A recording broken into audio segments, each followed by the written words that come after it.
Bonjour à tous, la route Pont-Komoé-Anibilekro est ouverte depuis ce samedi. L'État ivoirien et son partenaire au développement, l'Union européenne qui a financé cette route, se penchent maintenant sur les dispositions à prendre pour garder la route en bon état. Comment renforcer l'intégration sous-régionale en Afrique de l'Ouest?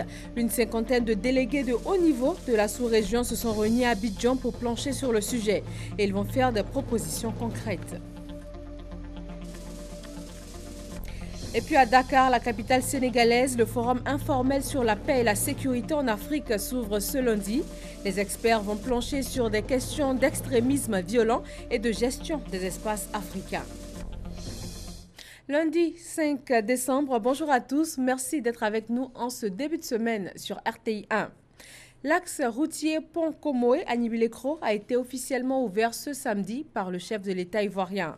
Cette route de 87 km présente un nouveau visage après 39 milliards de francs CFA d'investissement financés par l'Union européenne.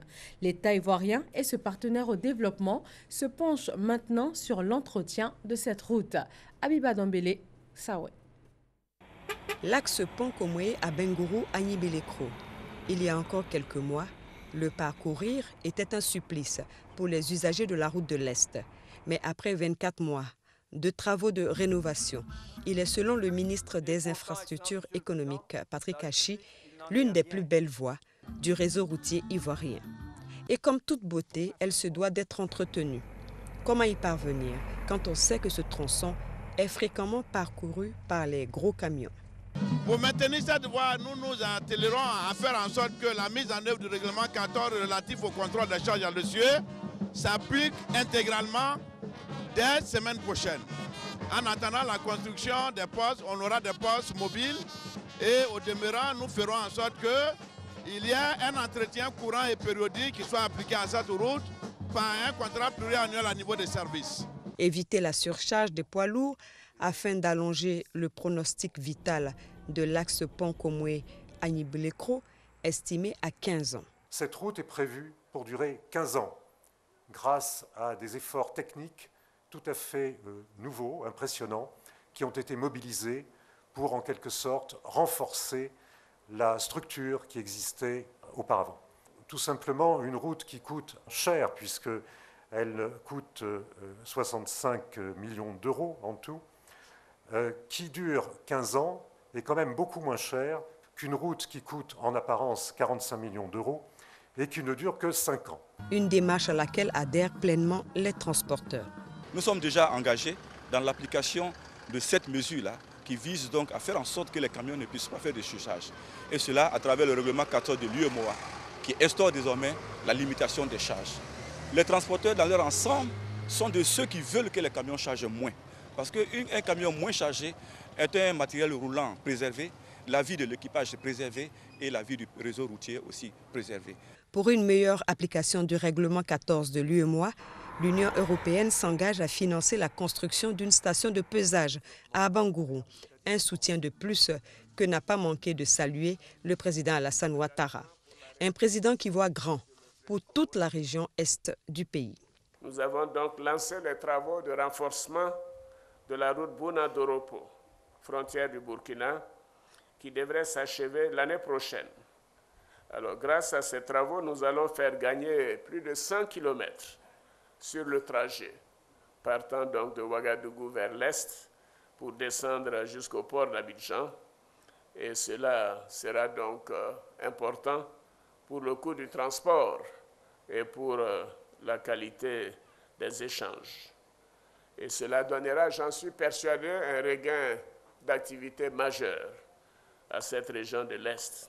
Je prends l'engagement de faire effectivement le bitumage de la rue principale d'Agnancé. Je réitère mon engagement pour la réhabilitation du pont sur le fleuve Komoé. Et d'ailleurs, les travaux commencent bientôt. Et les questions de l'accélération des travaux d'électrification, cela ira très vite. En tout, c'est plus de 2000 milliards de francs CFA que l'État de Côte d'Ivoire a investi dans la remise à niveau du réseau routier ces 5 dernières années, ce qui fait de la Côte d'Ivoire le premier pays de transit routier de la sous-région avec plus de 80 000 km de voirie. Cette route Pont-Comoé-Agnibi-Lécro a son histoire. Elle est faite d'anecdotes et de témoignages. Des populations riveraines nous les racontent au micro de Eugène Atoubé. 87 km 500 de route entièrement réhabilitée munie de toutes ces signalisations horizontales et verticales et sur laquelle on roule tranquille avec beaucoup de plaisir. La route reliant à Bengourou à Agnibi-Lécro, fierté de toute une région, et de l'avis des experts en génie civil, un joyau. Un joyau dont la réalisation a rencontré de nombreuses difficultés. Quelquefois, on est obligé de faire des déviations. C'est principalement dans les zones de bas-fond où il y a des anciens petits ponts qui sont défectueux qu'il faut remplacer. Mais s'il s'avère qu'on prend une pluie ou les bas-fonds ne sont pas asséchés, ça pose beaucoup de difficultés techniques. Et le trafic aussi, il faut le maintenir en toute sécurité. L'axe Pont-Comoé-Agnibi-Lécro a fait peau neuve. En réalité, une vieille route. Ce tronçon intègre une route construite dans les années 70 et classée route nationale. En 1983, elle subit un premier renforcement. Mais avec le temps, cette route va se dégrader progressivement jusqu'à l'extrême en 1998. À partir de 1998, on a remarqué que la route a commencé à se dégrader. Et jusqu'à aujourd'hui, Dieu merci, le gouvernement, avec l'appui du président de la République, cette voie a été réhabilitée. Vraiment, c'est une bonne chose. Bon, au début, ce sont des petits nids de poules. Bon, en ce temps aussi, l'entretien routier a été privatisé. Donc, bon, on n'a pas pu faire quelque chose de grand chose. Ça, c'est avant, quand il y avait des machines, quand il y a un peu de nids de poules, l'équipe d'entretien, ça va boucher ses trous, et puis ça passait. La nostalgie des travaux publics, comme pour dire que la dégradation de la route de l'Est est la conséquence du relâchement de son entretien. Depuis la privatisation du secteur entretien routier, le plus fort de l'application en Côte d'Ivoire, du programme d'ajustement structurel du secteur des transports publics. Ainsi, jusqu'en 2014, cela a eu pour effet l'atteinte du point d'achèvement de la dégradation de cette route à Bengourou-Agnibi-Lécro. Cette même année, le second renforcement de cette route était annoncé. 2 entreprises, après appel d'offres, sont chargées d'exécuter les travaux. En février 2014, ces travaux peuvent commencer. Même les bruits de machines, ça ne nous a pas gênés. Nous tous, on savait qu'un jour, ça allait terminer. Et aujourd'hui, voilà le résultat qui est le goudron. La route est propre. C'est la sensibilisation surtout au niveau de la population, le rapprochement des populations pour leur expliquer le bien fondé de l'action de l'État, voilà, dans la région. Voilà, et ça a été quand même bien pris, relayé aussi par les différentes autorités. Selon les calculs des experts, les travaux étaient prévus pour durer 26 mois. C'était sans compter avec les réalités liées à la construction de l'ouvrage. Une rallonge de 5 mois a été concédée aux entreprises contractantes jusqu'au mois d'août 2016. Voilà, trouver des zones d'emprunt pour apporter le bon matériau, faire la bonne exécution avec les différents essais des différents laboratoires de contrôle, voilà, pour nous attester au moins de la bonne tenue et l'importance quand même du sol en place. Donc il y a d'abord ce travail-là qui se fait en fondation, et ensuite nous avons eu le travail de la couche de base, voilà, qui a été en grave ciment, voilà, pour encore solidifier ce que nous avions, disons, apporté sur le support en fondation. Et après ça, maintenant, la couche de roulement, voilà, qui était de 5 cm, voilà, pour pouvoir supporter aussi les différentes charges et les repartir sur l'ensemble de la surface de chaussée. Il faut féliciter les autorités administratives et politiques de cette région qui ont pris à bras le corps tous les problèmes environnementaux des riverains pour que cette route se fasse. Les 2 entreprises qui étaient en groupement sont à la pointe de la réalisation routière, de la construction routière actuellement. Le bureau qui a contrôlé nous a donné un expert qui est aussi très pointu. On peut espérer que cette route-là va durer. De jour comme de nuit, la route Pont-Komoy-Agnibilé-Cro affiche toute sa majesté. Comment renforcer l'intégration sous-régionale en Afrique de l'Ouest? Le mécanisme africain d'évaluation par les pairs pourrait-il être une réponse? Une cinquantaine de délégués de haut niveau de la sous-région se sont réunis ici à Abidjan afin de plancher sur le sujet. Lansine Bakayoko et Serge Koléa. Après 13 années d'existence, seulement 35 pays sur les 54 que compte l'Union africaine ont adhéré au mécanisme africain d'évaluation par les pairs MAEP. Pour améliorer ce taux, le MAEP a décidé de porter la problématique de la bonne gouvernance au sommet des agendas politiques des pays africains. Nous devons donc d'une part nous engager à la promotion de cet outil et d'autre part adhérer à ces principes, et ce qui nous permettra naturellement de créer le cadre propice à son fonctionnement optimal dans nos États respectifs.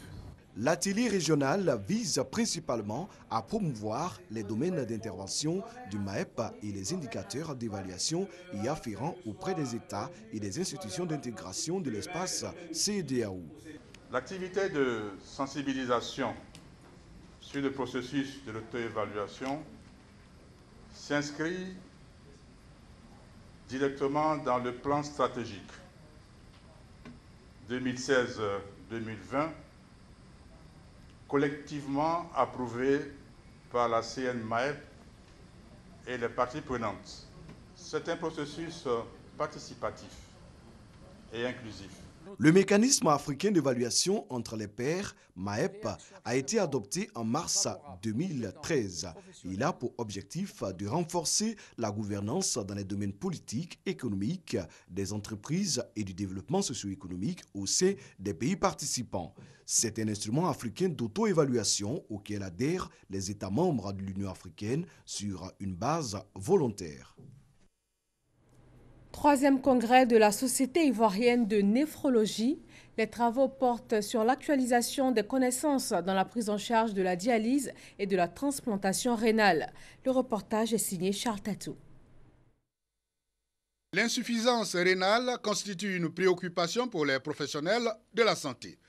Néphrologues ivoiriens, ceux de la sous-région ouest africaine, et spécialistes en rapport avec le domaine de la néphrologie, mènent des réflexions sur les stratégies de prise en charge de cette maladie.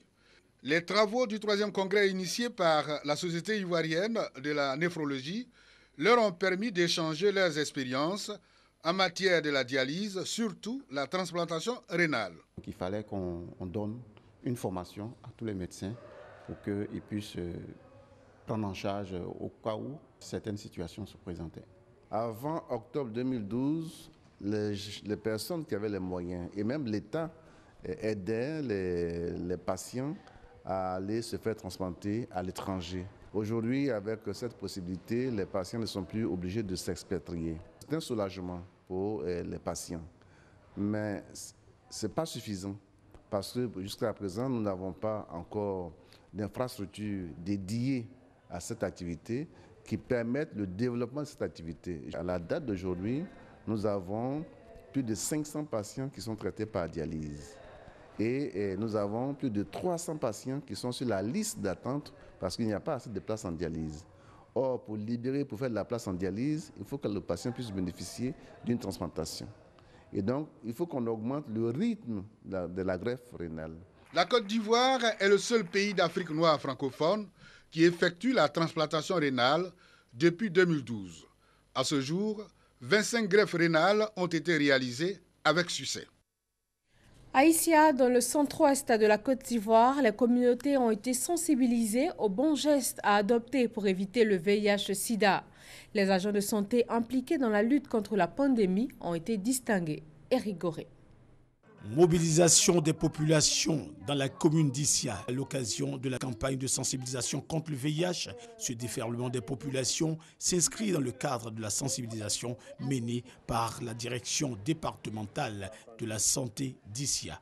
Le thème de cette campagne de sensibilisation contre le VIH est « Agissons ensemble pour plus de prévention ». Ce thème national invite chacun à s'impliquer dans la lutte. Le slogan de cette lutte est « L'élimination du sida, c'est maintenant ». Selon la directrice départementale de la santé d'Issia, Dr Annie-Juliette Akafou, le sida est réel, alors il faut être prudent. Aux personnes vivant avec le virus, elle a demandé de prendre régulièrement leurs médicaments pour se maintenir toujours en bonne santé. Les ONG œuvrant dans le domaine de la santé à Issia ont été encouragées pour leurs actions. La coordination des associations de personnes handicapées de la vallée du Bandama a célébré la Journée internationale des personnes handicapées.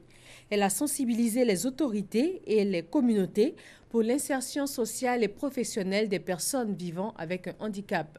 Djeneba Ouattara et Charles Tatou. Sketch, prestations artistiques et conférences ont marqué la célébration de la 24e journée internationale des personnes handicapées à Bouaké. La cérémonie est à l'actif de la coordination des associations des personnes handicapées de la vallée du Bandama avec la collaboration de la Direction régionale des affaires sociales. Objectif, faire la promotion de cette frange de la population souvent marginalisée. Occasion d'égrener quelques difficultés auxquelles ils sont confrontés, dont la réhabilitation de leur siège avec une enveloppe d'un montant de 45 millions de francs CFA. Quand le président de la République dit l'émergence à l'horizon 2020, on doit compter avec les personnes handicapées. Et c'est certain, nous serons dans ce terrain de l'émergence. Donc aidons-nous à pouvoir être dans ce terrain de l'émergence. Autorités administratives et cadres de la région, tous ont témoigné leur reconnaissance au gouvernement qui mène déjà des actions en faveur de ces personnes vulnérables. Nous sommes venus pour leur apporter un soutien. Nous avons compris que le siège doit être réhabilité. Il s'agira sûrement de leur donner du ciment, du sable et puis du matériel pour les toilettes et tout ça. Et c'est clair que l'ONG Oukademe, à travers ma modeste personne, agira. Selon le recensement général de la population de 2014, plus de 450 000 personnes sont en situation de handicap. La plateforme des centres spécialisés fait la promotion des droits des enfants en situation de handicap intellectuel. Le thème de la rencontre qui a réuni plus de 200 enfants handicapés, la conscientisation des enfants en situation de handicap. Davis Oyo et Malika Koulibaly. Un défilé d'environ 200 enfants de 3 à 15 ans brandissant des pancartes. Ces gamins, ce sont les enfants en situation de handicap intellectuel. Occasion pour eux de s'affirmer aux yeux du monde qu'ils sont capables de produire des œuvres artistiques comme les autres enfants. On va commencer par laver. Après, j'ai relavé encore. Et oui, et puis après, la maîtresse Binta a mis le peinture dans la bolle. D'accord. Et on a mis le sable dedans pour bien étaler. D'accord. Après, j'ai laissé chercher. Sécher. Et après, j'ai mis dans la bouteille. Promouvoir les droits des enfants en situation de handicap intellectuel et changer le regard de la société vis-à-vis d'eux sont entre autres l'objectif de la plateforme des centres d'éducation spécialisés, en abrégé CES du district d'Abidjan. Nous faisons la sensibilisation en ce jour pour permettre à la population de connaître, parce que quand on comprend et qu'on connaît, on a plus d'ouverture par rapport à certains phénomènes, pour que ces enfants soient mieux compris et mieux acceptés et puissent participer pleinement à la vie de la société ivoirienne. Une manifestation placée sous le thème « La conscientisation des populations en faveur des enfants en situation de handicap intellectuel ». Tout au long de la cérémonie, les enfants ont fait montre de leur talent dans divers domaines musicaux. Le lycée mixte 2 de Yamoussoukro vient d'être entièrement rénové. Les travaux ont coûté 25 millions de nos francs et ils ont été financés par une fondation. Le reportage de Charles Tatou. 41 salles de classe des bâtiments du lycée mixte de Yamoussoukro viennent d'être réhabilitées. 68 portes et 168 fenêtres métalliques sécurisées et la réfection de la peinture de ces bâtiments. Ces travaux effectués donnent désormais fière allure à ce lycée jadis établissement secondaire d'excellence. Coût global de ces travaux de rénovation, plus de 25 millions de francs CFA. don de la fondation de la Bank of Africa. Nous avons engagé 232 millions au titre de l'éducation nationale. Chaque fois que nous intervenons pour réhabiliter un centre de santé, nous sommes heureux d'avoir apporté quelque chose à la construction de ce pays. Et à l'émergence, chacun contribue à sa manière. La livraison des bâtiments rénovés du lycée Mix 2 a rassemblé au sein du dit établissement autorités locales, chefs traditionnels et toute la famille éducative du district autonome de Yamoussoukro. Occasion pour les différents orateurs d'exprimer leur reconnaissance à la structure donatrice pour son action de solidarité. Action sociale en faveur de la contribution à la réussite du système éducatif ivoirien. Les bâtiments ont suivi vraiment les actes de la guerre. Et donc il fallait trouver les moyens pour mettre les enfants dans les conditions qui sied pour améliorer leur rendement scolaire. Et nous avons tapé à toutes les portes. Partout où il est question d'enfants, de l'épanouissement des enfants, de leur protection, nous sommes partie prenante. Le lycée Mix 2 compte 3243 élèves. Les majors des classes de l'année passée ont été récompensés. Une visite guidée des salles rénovées a ponctué la cérémonie. 253 agents des eaux et forêts achèvent leur formation militaire commune de base à l'école des faunes et des aires protégées de Boisflé. Et ils ont tous été présentés au drapeau. Léon Pro. Démontage et remontage d'armes, défense contre braconniers et autres agresseurs, exercice physique. Quelques modules d'un mois de formation militaire commune de base de ces nouveaux agents des eaux et forêts, 253 au total, dont 35 filles. Leur promotion officiellement présentée au drapeau est baptisée Louis-André Dakouri-Tablé du nom du ministre des eaux et forêts. Pour le respect du nom que mes géniteurs m'ont prêté, gardez en mémoire que la morale devra rester intacte tout au long de votre carrière administrative. Respectez les règles, appréciez les situations auxquelles vous serez confrontés avec rigueur et discernement. Lutte contre les feux de brousse et le braconnage, reconstitution du couvert forestier estimé à seulement 2 millions d'hectares contre plus de 16 millions en 1960. Ces missions, martèle le ministre aux nouveaux agents des eaux et forêts, constituent votre seul leitmotiv. Louis-André Dakouri-Tablé n'exclut pas la présence de brebis galeuses dans le rang de ses soldats, d'où cette mise en garde. Tant que j'aurai la charge de ce ministère, cette pratique me trouvera sur son chemin. J'en sanctionnerai les auteurs sans état d'âme et avec la plus grande rigueur. La formation militaire des agents des eaux et forêts a repris 2 ans après sa suspension. Le but, mettre ce corps en phase avec les défis de l'environnement sécuritaire national. Alain Richard Dombaï y adhère, lui ministre de la Défense, mobilisé pour apprécier avec son collègue des eaux et forêts le défilé militaire de fin de sortie de promotion. L'insécurité et l'insalubrité des préoccupations pour les autorités de la commune de Port-Boué.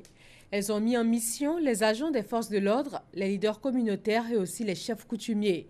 Ils sont désormais chargés de sensibiliser les populations, de veiller sur le terrain à l'application des bons gestes au quotidien en matière de salubrité et aussi de lutte contre l'insécurité. Malika Koulibaly. Ils sont une centaine d'agents des forces de l'ordre, leaders d'opinion et chefs coutumiers. C'est sur eux que la mairie de Port-Boué va s'appuyer pour faire régner l'ordre dans la commune.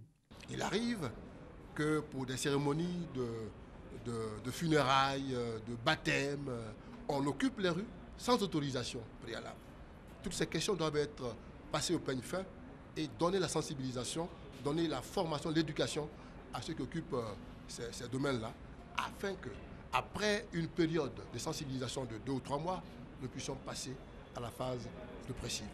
Pour mieux les outiller, 2 thèmes au nombre desquels la politique sécuritaire pour une Côte d'Ivoire émergente à l'horizon 2020. Un véritable challenge pour les autorités ivoiriennes. La mise en œuvre de ce qui va se dire ici, ce qui va se décider aussi, va avoir certainement un impact important sur le devenir de la nation entière. Je voudrais souhaiter une participation active pour qu'au sortir de cette salle, chacun des leaders d'opinion conviés à cette rencontre puisse davantage prendre conscience de ses responsabilités dans le maintien de la sécurité, mais aussi dans le maintien de la salubrité dans cette commune. Cette rencontre prépare de grandes actions au sein de la commune. À titre d'exemple, selon les autorités communales, les trottoirs occupés anarchiquement seront bientôt libérés. Énergie propre, lutte contre les émissions de gaz à effet de serre. Les entreprises ivoiriennes du domaine ont été récompensées pour leurs innovations. 3 parcs nationaux ont également été distingués pour leur bonne gestion des aires protégées. Parga se reconnaît. La société d'énergie d'Azito et la société ivoirienne de raffinage CIR, classées respectivement 2e et 3e du prix d'excellence de l'entreprise éco-citoyenne 2016. Le parc national des Taillis et la réserve de faune d'Abo Kwamekro, classés respectivement 2e et 3e du prix d'excellence du meilleur comité de gestion locale des aires protégées. Ils ont été récompensés pour leur innovation en matière d'énergie propre et de lutte contre les émissions de gaz à effet de serre. Votre célébration ce jour témoigne des immenses efforts que vous avez déployés et de grands sacrifices que vous avez consentis. Vous avez ainsi la lourde tâche de travailler de manière à garder le cap. Les lauréats reconnaissants n'ont pas manqué de traduire leur satisfaction et leur gratitude au chef de l'État et à son gouvernement. Le prix, c'est un appel aux populations pour dire qu'elles doivent continuer de veiller sur le parc, qu'elles doivent continuer à entretenir le parc et que le gouvernement prendra toutes les mesures pour que les populations puissent tirer le plus grand avantage de ce parc. Mes impressions, ce sont des impressions de fierté, de reconnaissance envers l'État de Côte d'Ivoire pour son appui aux entreprises du secteur privé dans leur démarche de développement durable. La société Sania, premier prix d'excellence de l'entreprise éco-citoyenne en 2016, et le parc national de la Comoé, premier prix d'excellence du meilleur comité de gestion locale des aires protégées, ont eux reçu leur prix au cours d'une première cérémonie du prix national d'excellence en août dernier. Les 2 derniers lauréats du prix d'excellence sportive 2016 ont également reçu leur prix. L'athlète Marie-Josée Talou et la taekwondoïne Gbagbi Ruth, 2e et 3e prix, ont reçu des enveloppes d'1 million et 1,5 million de francs CFA. Samira Ouedraogo, RTI Sport. Après Cissé Cheikh Salah, qui a obtenu le premier prix de l'excellence sportive le 9 août dernier, les 2e et 3e places sont revenues aux athlètes Marie-Josée Talou, finaliste aux 100 mètres et 200 mètres en athlétisme, et Gbagbi Ruth, médaillée de bronze en taekwondo au JO de Rio 2016. Elles ont reçu respectivement 1 500 000 et 1 million de francs CFA.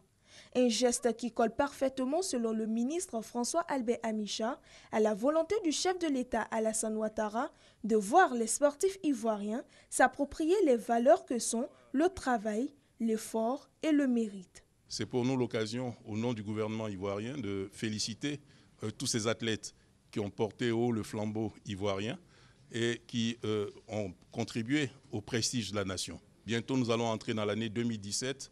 Nous espérons que l'année 2017 sera aussi glorieuse, aussi fructueuse, aussi positive que l'année 2016.